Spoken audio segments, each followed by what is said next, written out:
חג הסוכות הוא חג האחדות. ולמה?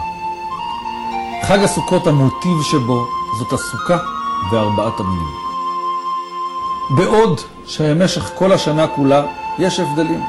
יש כאלה שגרים בבתים ראויים, בבתים קטנים, בבתים עם נזילות, ויש כאלה שגרים בבתים מפוארים, בבתים רחבים, בבתים עם נוף.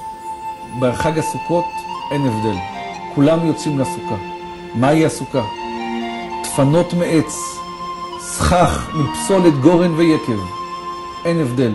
כולם עם אותם חומרים, עם אותם מוטיבים. החג הזה מביא לנו גם תקווה.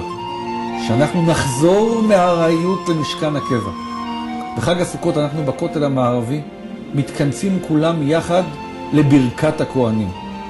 ברכה שיש בה הכל.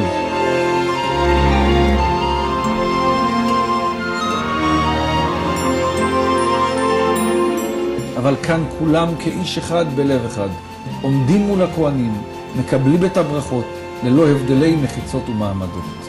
חג שמח.